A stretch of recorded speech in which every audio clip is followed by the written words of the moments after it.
So we were discussing about the basics of microbiology, right? So due to some technical issues, we couldn't get the first 10 minutes of the video. So we'll continue. So we were discussing about the structures of the bacteria, and we were discussing about the cell wall, right? Essential structure. So essential structures are the structures. Can anyone tell me why are they called essentials? Because Because they it are is present in every kinds of bacteria. So it's present in every kind of Every kinds bacteria, of right? bacteria. And these structures are required for the survival of the bacteria, right? So broadly speaking, the structures of bacteria can be divided into essential structures and non-essential structures. Essential structures are those structures that are required for survival of the bacteria, and these are present in every kind of bacteria, right? That's what we are discussing. And then we are discussing the importance of the cell wall, bacterial cell wall. The bacterial cell wall, it provides the shape of the bacteria, and it also provides osmotic protection. So we were discussing what is osmotic protection. In briefly, osmotic protection is whenever whenever there is influx of water within the bacteria, because inside the bacteria there is osmotically active particles, the influx of water tends to cause the bacterial cell to swell, right? And if there is no cell wall, the bacteria will swell up until it bursts open, right? So the cell wall is actually preventing this bursting open of the bacterial cell by making a rigid structure or boundary around the cell, right? So that is known as osmotic protection. We were discussing about the surface antigen, right?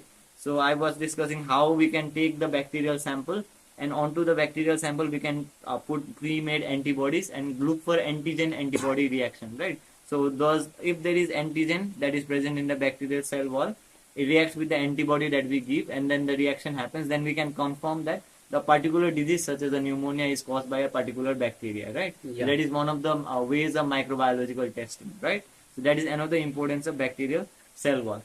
Now we were talking about site of action of antibiotics, and I asked one of you guys, and one of you guys said one of the antibiotics that works on bacterial cell wall is penicillin. right? So penicillin.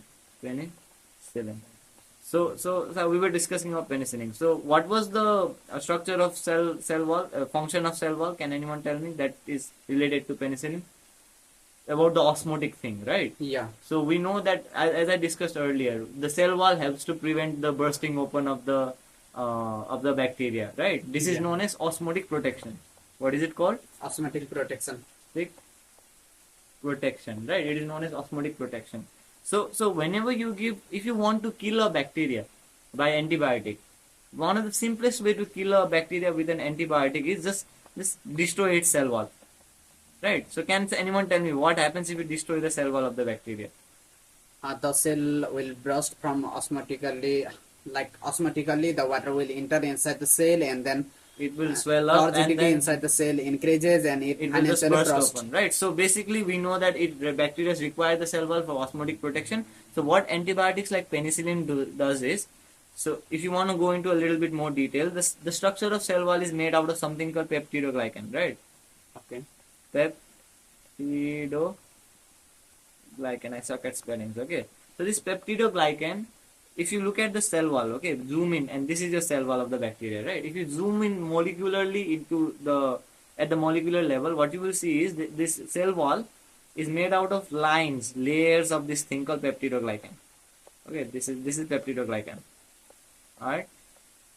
It's made out of, peptidoglycan, proteins, or that is amino acids, and glucose molecules, right? Peptidoglycan, right? So this is the structure of a peptidoglycan of bacterial cell wall. So since this bacterial cell wall is made out of these lines of peptidoglycan, right? In order to make this cell wall properly stick together, all these lines, there is something called transpeptidase. Okay, there's an enzyme that forms bridges that joins these layers together.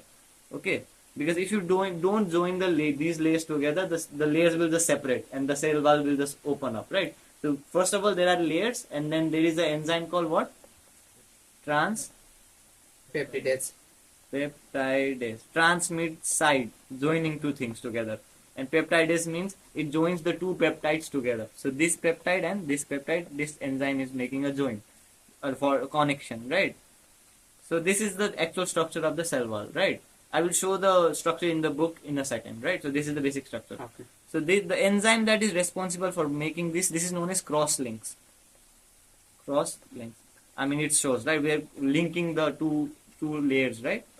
So these are cross links. Okay, so the enzyme that is responsible for making these cross links is known as transpeptidase, right? So basically what penicillin does is, penicillin comes, this is your penicillin, right? The green color thing.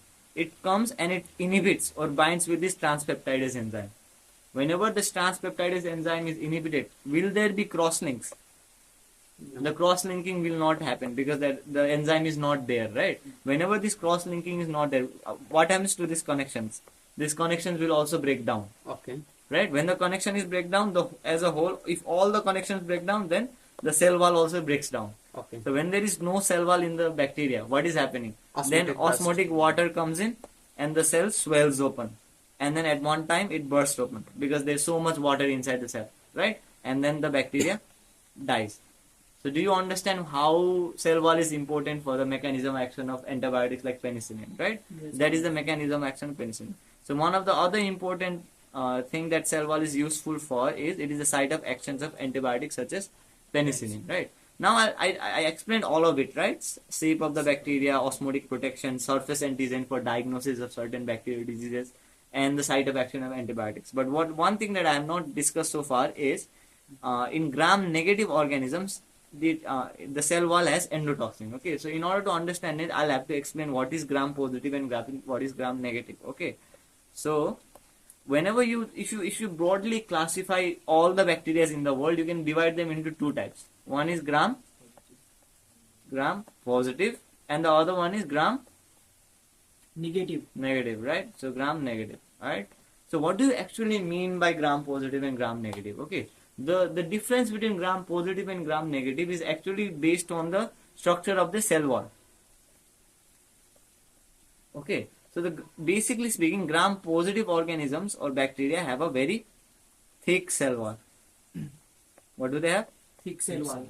Thick cell wall. And the gram negative organisms, they have Thin cell wall.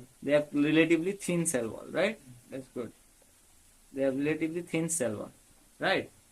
Now there are other differences. For example, in the gram negative, below within the cell wall, there is a space.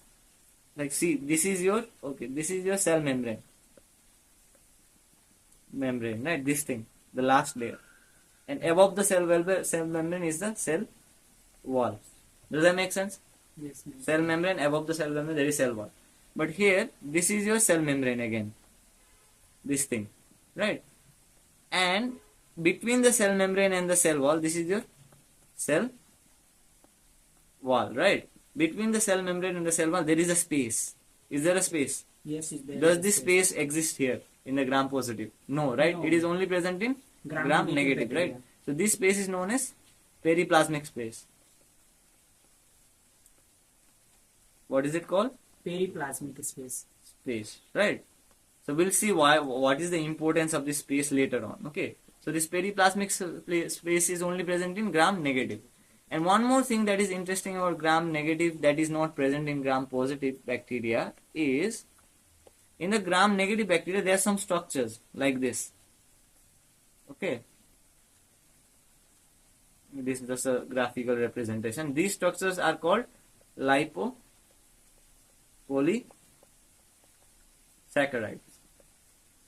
Okay, these structures are what called? They are called or in short form, these are known as LPS, lipopolysaccharides. Okay, so by the name of it itself, it must contain lipids and polysaccharides, right? Lipids and sugar, right? So the reason I'm teaching you about the lipopolysaccharides in gram negative is this is what it causes endotoxin.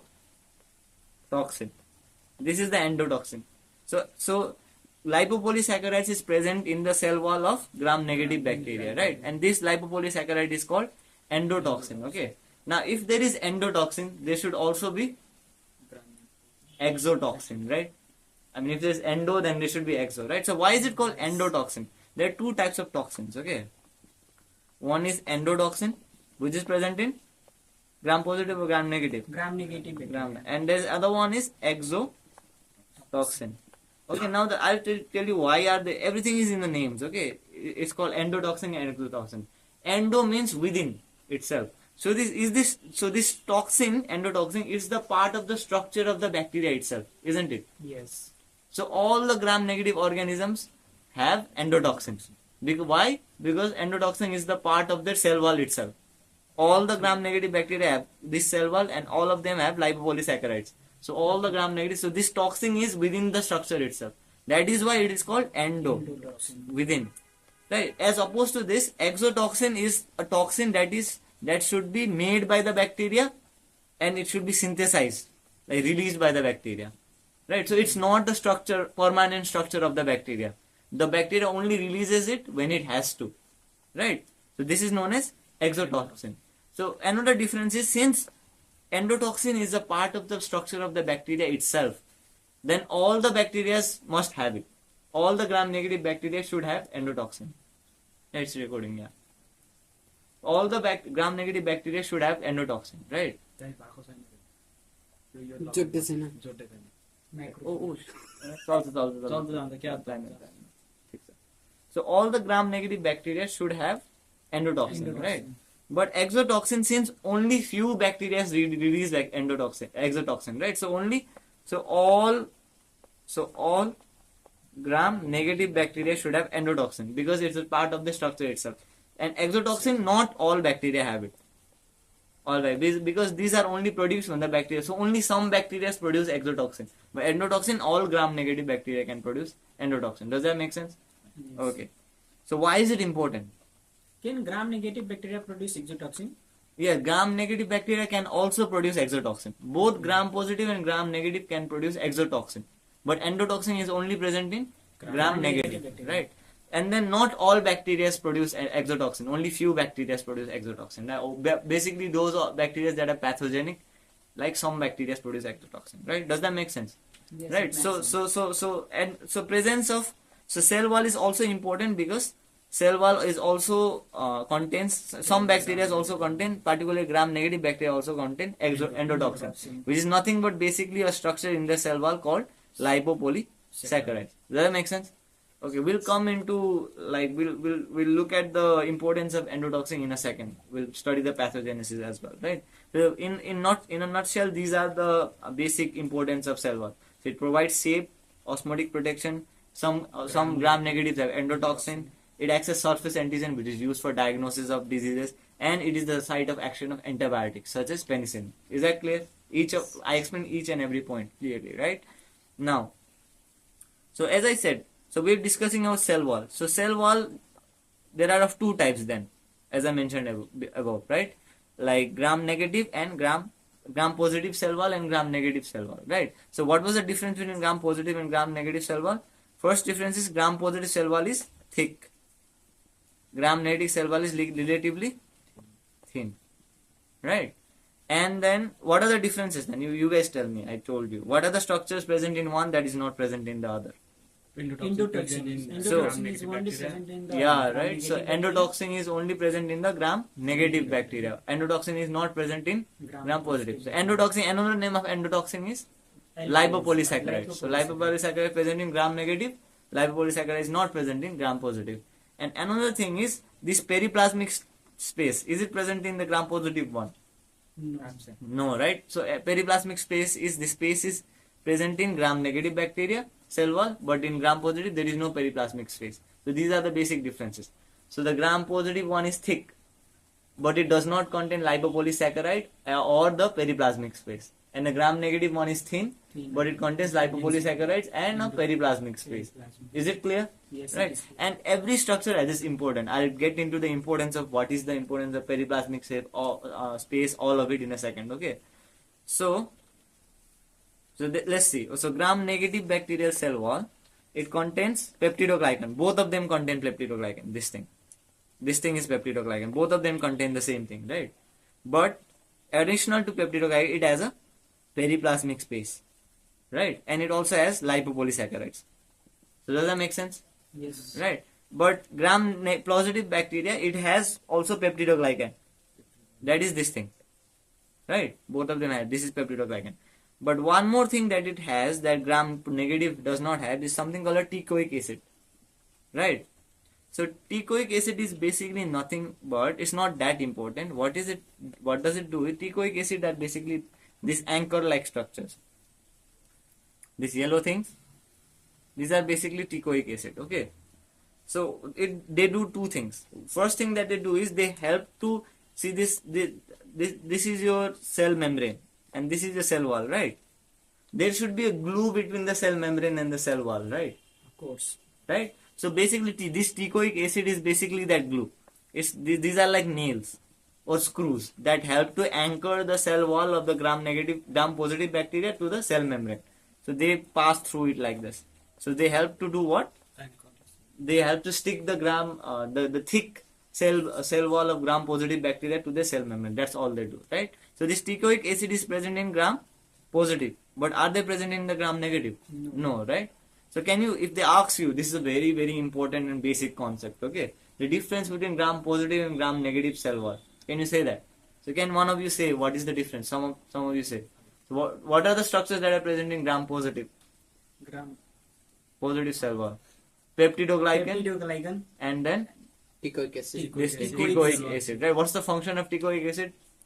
It binds the cell wall and the cell membrane. Yeah, it binds the cell wall and the cell membrane. What are the structures present in the gram negative cell wall?